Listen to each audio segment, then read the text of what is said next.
Well, this was an interesting pick here, as the thumbnail to this SpaceTomato video was, "Is Star Citizen dying?" And I think the title he's changed the title to "What Happened to Star Citizen in Summer of 2024? What does it mean for the future?" Let's check out what SpaceTomato is up to here in his piece. Basically, that was, "Is Star Citizen dying?" So let's check this out. While it is disappointing to see it slip, we are a bit off. We missed the target, but we're not so far off. It's not going to be like, 6 months from now or anything like this. So it's a bit disappointing that it missed the release, but we are really close. So this was about 3.5 months ago. And while freight elevators, personal hangars, and gear storage are now in the PTU, there was clearly a disconnect between messaging, marketing, and reality for Star Citizen this summer. Does that mean all is lost? No, but it is the same communication issue CIG has struggled with for a long time, and it's a continuation of our recent Star Citizen Summers of Fun. So let's talk about what happened this summer, if the game is dying, and where it can go from here. I'm going to tell you one thing, and a lot of people are going to disagree with me, and that's okay. This is me, unfiltered. This is who I am. This is the channel. I'll start thinking that the game's dying when I see revenues start to die. Numbers are where it's at. For me, it's about the numbers. Revenues continue to climb. Revenues every year have beat the previous year. When I start to see revenues decline, that's when I'll be like, okay, because people are spending less, they're speaking with their wallet. Numbers mean everything. Numbers are the facts. And I'm not just focusing on sales and the money. I'm focusing on the interest in the game because of the monetization that comes from that interest. The second the interest starts to leave, the monetization starts to pull back. So the revenues speak multitudes, okay? When I start to see revenue shrink, then I think the question's a more valid question. Is Star Citizen dying? Until then, no. The answer for me is just simply no. Thank you for coming to my Tomato Talk. Yeah. We went through a huge recession in 2022, and they blew the fucking doors off, man. Like in that 2022 recession, people spent their asses off in 2022, man.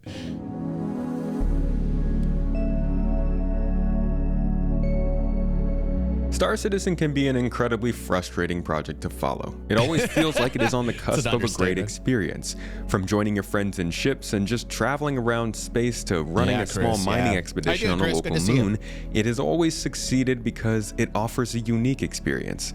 But those touring trips can oftentimes be ruined by desync or randomly exploding ships, and those mining expeditions ultimately feel pointless when the resources you pull from the ground don't matter to the wider game.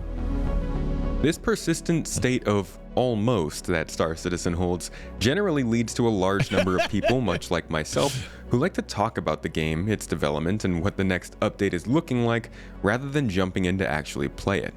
Obviously, that's not great for a game, but this is also simply not yet a full game as most would think of it. Progression is heavily lacking. Stability is more of a polite suggestion than a rule, and current features are built for an environment that just doesn't yet exist, making things a bit confusing for new players. Because game development is not linear. Most game development is just not linear, and everybody expects it to be. The roadmap shows everything. Boop, ba, boop, ba, boop, ba, boop, boop. There's multiple teams working in multiple facets. They all have to communicate with one another, and you know what? It's just not A, B, C, D, E, F, G. It's just not that. It's like A, M, C, T, S, back to A. Uh-oh, A affected S. Oh, shit. Let's start back. A. Like there's not a lot of linear progression when it comes to game development, and people really, in general, don't get that. The features that we're seeing here will be applied for testing, to see how it reacts, right? That's what the alpha means. Like they're like, let's introduce it, let's throw it in. It's fucking cake. Let's put some fucking let's put some chocolate in it. Let's put some let's see if strawberry works. You know what I mean? Like you know what I mean? This is game development, and they pull back on certain areas that don't work. This is all part of game development, right?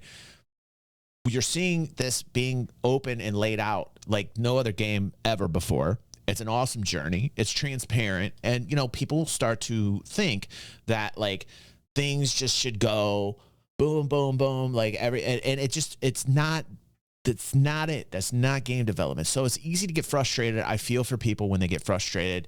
They've been along this ride for a long time. Yes, it's frustrating. But the scope of this game is like no other. There still is no other developer out there or any other game trying to be so much.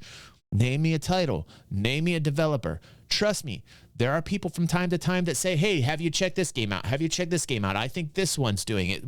We've watched them. What's one of the videos?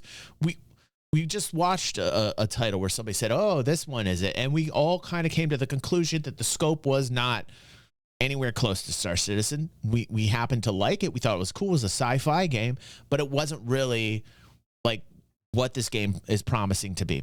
So then you say, okay, well, what about this, DG? Are Chris and the people at Cloud Imperium really just over-promising and under-delivering? Is that what's happening? Valid question. Very valid question, right? I don't know. To me, I would say no. The answer is no. Emphatically, no. Because I see that progression. It's slow, yes, but the progression is there. I was at the beginning of this thing when we just had a hangar, okay? And then Arena Commander. And then people said it's never going to happen. There'll never be anything other than that. That was the biggest deal. First off, they were saying nothing's ever going to happen. Everything's going to be a JPEG, and we're not going to even get like a game we can walk around in. Then we got hangars. Then they said, well, there's nothing's going to happen there. And then we got Arena Commander. And then they said, well, there's nothing that's going to happen after that. And then we got the PU. We got to play around, and we got Port Olisar, and we said, holy shit. And we've seen the progression, but it is so painstakingly slow, okay?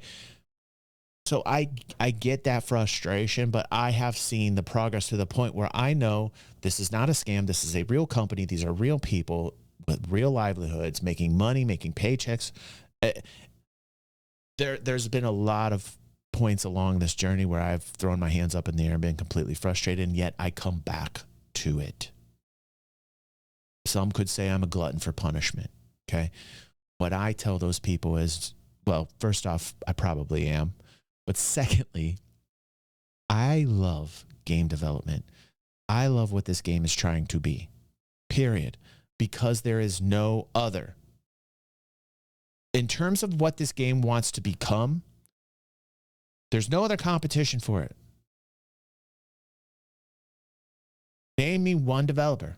Name me one title. Because of that, I stick with this. That's why I'm so on Star Citizen all the time. There's nobody out there. Find me one. And I know people like, I don't know what the disconnect is with people when I say these things. They're like, oh, here he goes. He's on a white knight thing. This is factual. Name me one, please. Anybody in chat have one? SpaceX? Okay, well, look, SpaceX. It's good. Funny. That's funny. Fingers. That's good. That was good.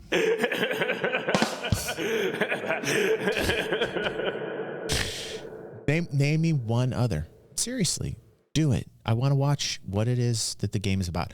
I want you to tell me one other game that is promising what this game is going to be. For all its faults, for the journey, for how long it's taken, but what this game promises to be, and the continued focus of Chris and Cloud Imperium to make it happen, the continued transparency. I want you guys to find me a title and a developer out there where there is a comparison. Any. There are none. There is no second best in terms of what this game wants to become. Will it become it? Good question. I think so. I think so. I wouldn't follow it if I didn't think so. If the game failed to launch and become what it would be a huge disappointment to me. Everything hinges on dynamic server meshing. In order for this game to be what I want it to be, everything hinges on dynamic server meshing and stability. Everything. It's everything. It is the key reason of this game's success. in terms of Star Citizen and the MMO. Squadron 42, completely different. But in terms of what I signed up for, it has to have dynamic server meshing and it has to have stability, or the game to me would be a disappointment, right? So I want people to understand where it is that I'm at. I want us to think about where we've come from. And I think projecting out into the future, we're going to get what it is that we're all here for.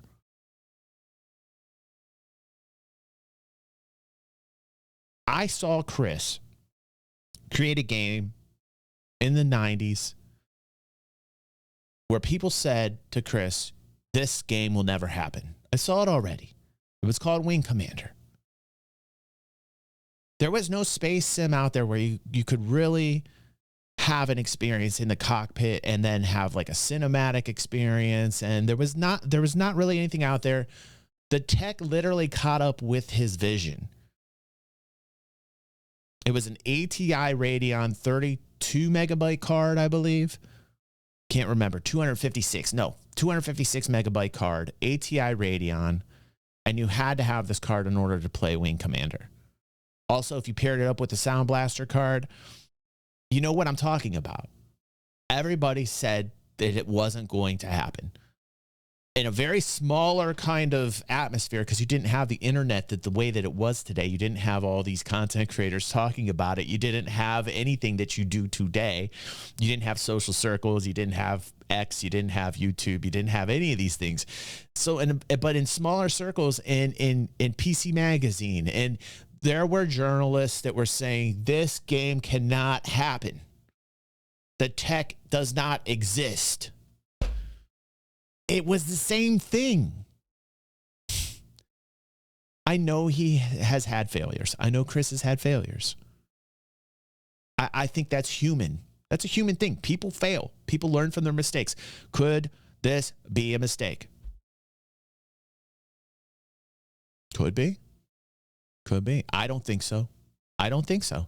I think what they're doing for the gaming industry, just what they're doing in terms of being pioneers to create tech that doesn't exist in itself, is worth following this. Just for the tech that everybody says can't happen, the fact that there's people working on the tech to make it happen is valuable in itself for the entire gaming industry. Not even talking about Star Citizen or Squadron 42. I'm talking about what it is that they're doing for the entire gaming industry is valuable. Just to follow up for that is valuable. People don't recognize that. People don't report about it. You won't hear a lot of content creators talk like this. It's a very valuable thing to do, to be a pioneer, to do the impossible, to work on the things that people say cannot be done. The gaming industry needs this in order to evolve. Very valuable. And if they do it, holy shit, that will be revolutionary for the entire gaming genre. Billions upon billions of dollars worth of value for anybody that solves the problem that everybody's saying is unsolvable. The same way they told him that Wing Commander couldn't be created because the tech just wasn't there. I saw this already. I saw this play out. Now, it worked in his benefit back then. Who knows how it's going to work out now? I have a feeling that just them working on it, being pioneers, is worth it. Because it inspires others to do the same. We see Ashes of Creation trying to do it in a different manner. We're seeing other titles starting to do this for their MMOs. It's super valuable. Like them setting the trailblazing ahead as pioneers brings other people in to do the same thing, to create. And as a gamer, why wouldn't you want that? Are people who are so upset about Star Citizen or Chris not really aware of what's going on? I feel like they're not. I feel like they don't understand actually what is happening here, that it's more than just Star Citizen. I don't see the awareness from some people who are so upset that are going after the clickety-clack and talking about every single, like, oh no, the sky is falling. Clickety-clack, clickbait, BS, right? You don't hear this from them. You don't hear this commentary from them. Why would they want to talk about something so complex? Possibly because they don't know what they're talking about, A. They don't have the vision. And they're looking so micro, like in their own microcosm, that they can't see the bigger picture. Content creators that lack the vision, that want to focus on the easy because they're monetizing you. It's easy to talk about the next problem, the next problem, the next problem, why something won't become a reality. It's easy to be the poop thrower. It is hard to be the dreamer. Will every dream become reality? No, absolutely not. Will some? Yes. Is it worth dreaming? Is it worth fighting? Is it worth doing it? Yes. So don't mind the poop throwers, man. This is not a poop throwing channel. You won't have any poop throwers here. We're dreamers on this channel, and we want the dream to become a reality, and we're going to do whatever it takes to make the dream become a reality. That is not White Knight. That's evolution, baby. That's called being a fucking human being. We cannot lose that as humanity. If we just go towards the clickbait and the hate and go to our base fear and respond only to like limbic impulses, caveman impulses, right? And we just go right to that, we cannot evolve to the next step. So you have to do the work. You have to put the work in, period. Almost anytime somebody asks me if they should play Star Citizen, my answer to them is no. Wait to try a free fly or follow the development until it looks like the game's in a place you'd actually enjoy. I imagine many of you would agree after the 9th or 10th time randomly blowing up in your hangar, but there are plenty of people who would and do enjoy this experience. As an occasional player of No Man's Sky and a past player of Elite Dangerous, I know that different projects offer different experiences that a small selection of players enjoy. But Star Citizen's development is honestly too expensive to just target a niche of players. It needs to find solid footing and build its reputation to grow a base outside of the nerdiest of space nerds, myself included.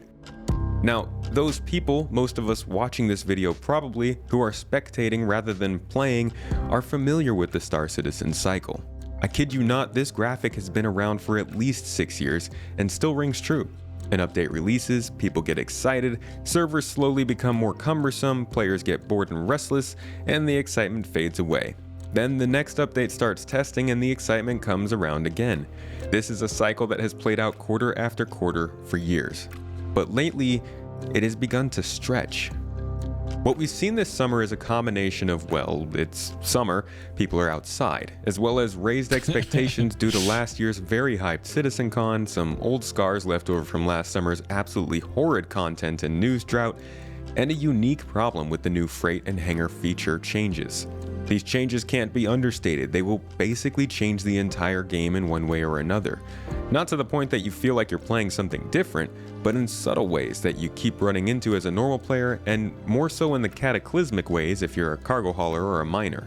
The number of ways this kind of change can break a game that's already broken, I imagine, is astounding, and CIG has of course failed to communicate that to us, as they've this has got to be communicated to the player base, and it will be at CitizenCon in terms of these data sets are really important. Physicalized cargo is really important for an economy that works to keep items persistent and not blocking up servers. If they can pull data sets where all this is stored and not physicalized in the world, it will help overall with server stability. You guys get what I'm saying? If you can take all these object containers that are populated, that are out, that are generated, that are there, that are taking up valuable space on the server that need to be, pulled and generated out there in terms of the graphics, in terms of the amount of compute, right? if you can take that and store it away so that that data is not populated, you don't have to worry about those data anymore. And all it does is pull data sets or the numbers of everything that are already involved. It severely, it benefits the overall performance. Okay, so the reason why we're seeing this physicalized cargo move is because of that. I've talked with employees at Cloud Imperium on this issue to try and understand it better. I get where they're going, and it's hard to relate that to a general gaming population because they're not going to get that, because these changes will affect the economy farther out. An economy that, frankly, is not there in the game. So it's very hard to explain this. This is an upgrade for the economy and can possibly, or will be, I think, a downgrade, because what I'm hearing from Evocati and people that are jumping in the PU, I haven't got to jump in the PU myself. I wish I had the time to. But from these people, I am directly hearing that it is a pain in the ass. Like the steps that are involved, that it's... I'm going to be jumping in, though. I am going to be jumping in on the second wave. I think I'm going to be just trying it out for myself. I really want to get the entire experience. Drawn closer to the release of this feature. On top of this, these specific changes were the most exciting part of an update that actually could have been a turning point for Star Citizen's delivery and production, bringing multiple quality of life changes and some refreshes to systems that are more than 7 years old. Ultimately though, the 3 months since that 3.23 patch landed in players' hands has only further cemented to players that things still have not changed, and the poor communication around it all hasn't helped. After multiple messages late last year of many positive changes coming in 2024, it's looking less and less likely that all of those changes will land. About 43% of them have, but the rest of the year is still looking murky, and with something very similar happening over the last 2 summers, this is becoming a new trend. But that doesn't necessarily mean the game is dying. Remember all those people getting the suggestion to simply follow along? They're still there. Looking at Twitch viewership charts, I know, not my favorite metric either, but they provide context when you look at average viewership as opposed to just the peak when major streamers are trying the game out. The first thing you'll notice in this range of 4 years are the spikes in activity.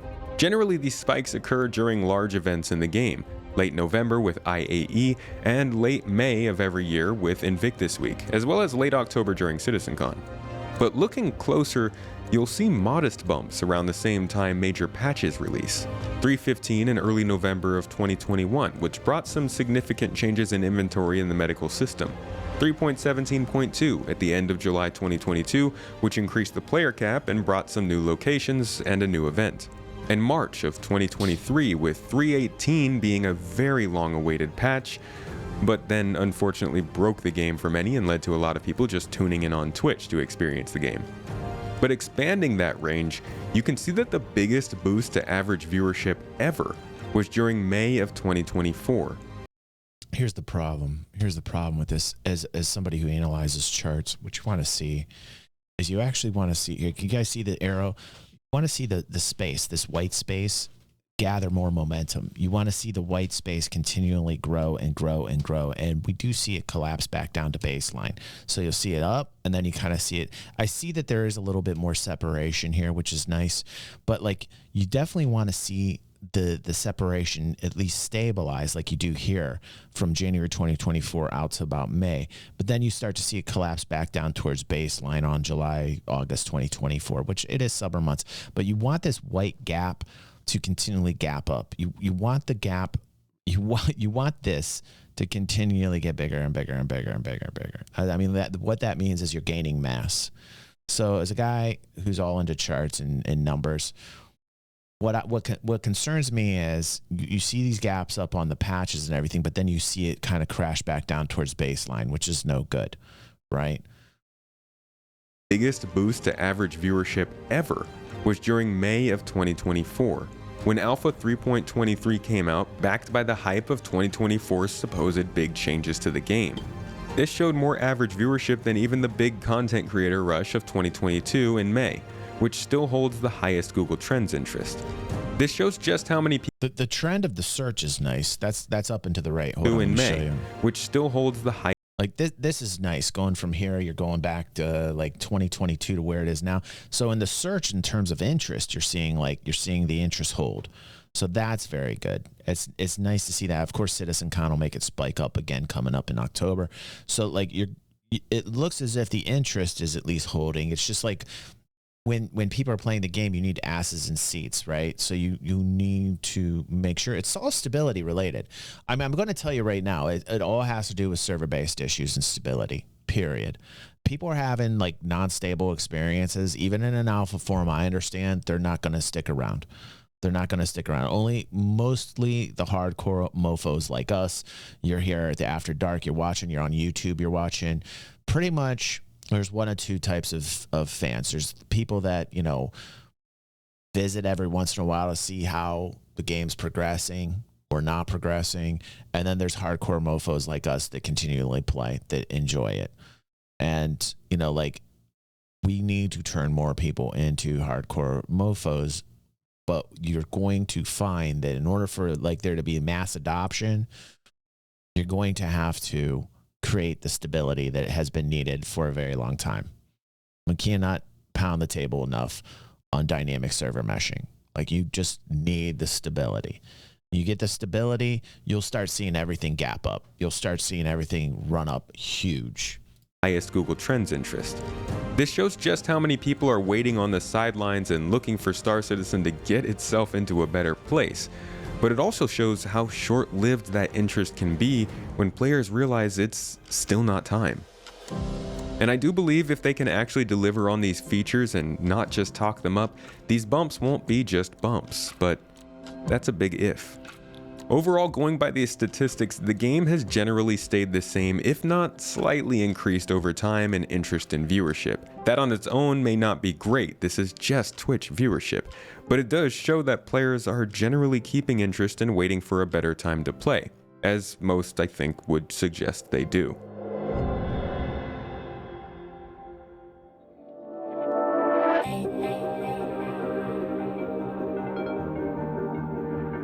So, what does this mean for Star Citizen? Well, I believe this game is at a very important point in its development.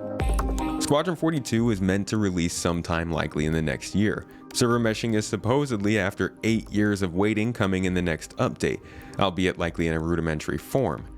It will be introduced, and it will be messy. And they will continue to reiterate upon it, but they need to... the entire balancing of server meshing, what wants to become, is completely dependent upon having two systems working out where you can actually, and the other great thing about Pyro being introduced and will bring a lot of people in. By the way, you guys should understand, when Pyro is in and people can play with Pyro and you have jump gates, you're going to see so much interest. It's going to be off the chart.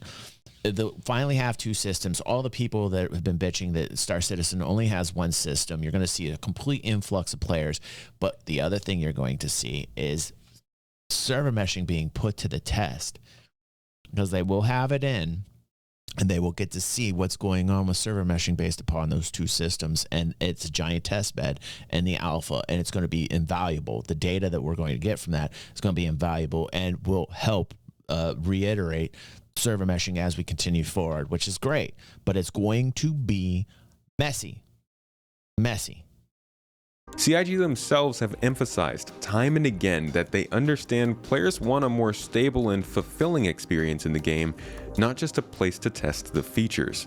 And to be quite honest, this cycle is starting to run its course. I like that, Austin. Not only that, with 3.24 consisting mainly of features delayed from the 3 months past 3.23 release, the update itself may not be enough to restart that legendary cycle, extending the current frustration of this summer many players have with the lack of movement and increasing instability. With investment returns coming due and years of pushing off game-defining features and systems that are finally starting to be implemented, a lot of the talk we've seen over the years will have to materialize over the next 6 to 12 months.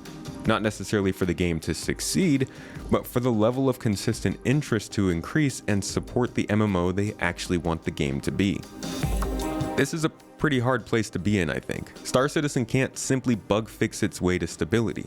With major features still being added, the game will continue to struggle with balancing the current experience and the game they've promised us over the last 10 years that has to be delivered. While things like the Vulkan API, frame generation, game upscaling like DLSS and FSR, and improved rendering techniques aim to improve our client-side performance, there's a lot of tech debt that needs to be handled once server meshing allows for the developers to start finalizing the network side of this game. Because if there's one thing CIG has proven, it's that they can create cool tech in an incredibly immersive environment. But if they don't use this tech to create an engrossing game that keeps players invested and interested, somebody else may eventually come along to eat their lunch. No, nobody is even close. They're like the Tesla in terms of the work that they're doing here. Nobody's even close to them when it comes to what they've done so far. No, nobody's even. They're like light years ahead of anybody else trying to do the same thing. The closest to them are the developers of AOC right now, and what they're working on is a grid. It's a grid that expands and contracts. Okay, which is not what is planned here, or not what Cloud Imperium is working on. Cloud Imperium is working on something more sophisticated than just simply a grid that expands and contracts. Nobody really knows if or when all of these tech advancements will start to bring tangible effects, but the clock is truly ticking this year, I believe. If they can deliver what they've discussed, things could go very... It's not. I'm going to tell you why the clock is not ticking. They feel no pressure right now. I'm telling you. They will feel pressure when people stop spending. Do people not understand this yet? I don't think people understand this yet. They don't feel any pressure, guys. The reason why they're doing this is so they don't feel the pressure. The reason why it's fan funded, the reason why they went this route is to circumvent the pressure. They didn't want the pressure from a publisher. That's why they're doing it this way. Listen, SpaceTomato, friend of the channel, but I think that's a bad take. Okay, they don't feel pressure at all. They're making money hand over fist right now. Revenues are up huge. They will feel pressure when people stop spending money. That's when they'll feel the pressure. When the money stops coming in, that's when the pressure starts. They don't feel pressure.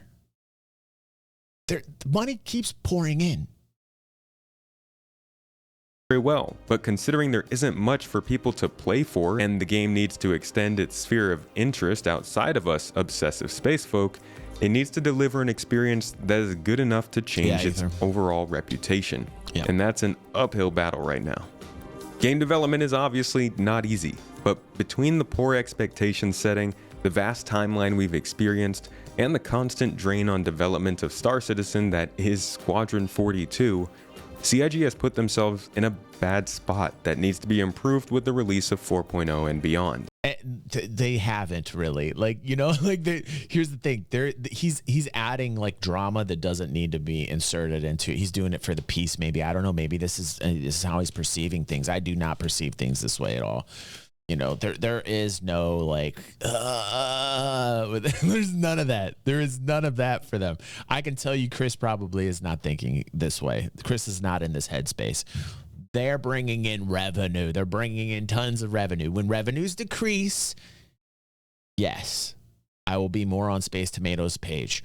I will be more on SpaceTomato's page if revenues decrease. Then I would agree that there is a pressure. That's when the pressure comes on, because we are the publisher, guys. We are the publisher. How do we impose time restraints as a fan base? We stop spending money. I don't think nobody gets that correlation yet. If you wanted the game a couple years ago, quit spending money. Hey, here's an idea. If you wanted this game last year, you should have stopped spending money 5 years ago.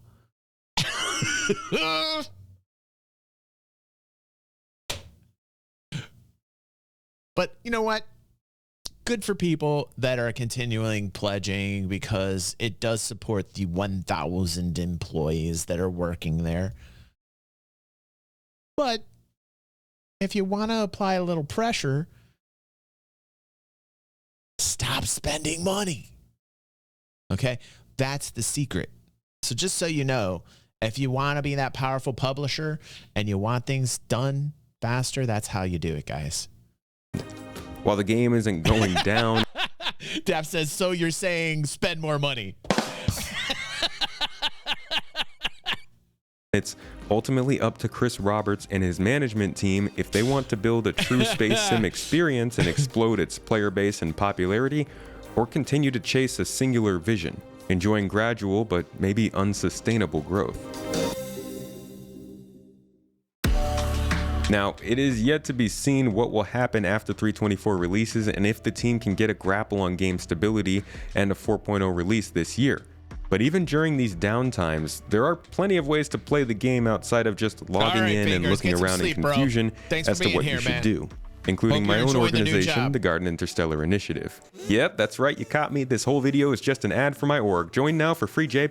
All right, that's enough, SpaceTomato. You're being ridiculous. So anyway, hey, SpaceTomato, I don't always agree with people, but you know, like the cool thing is you can disagree with somebody and still be friends, which is great. You know, like that's just the adult way to go. So SpaceTomato, don't agree with you there, but on certain some of your opinions, but that's, you know, everybody's got different opinions and perceive things in different ways, you know.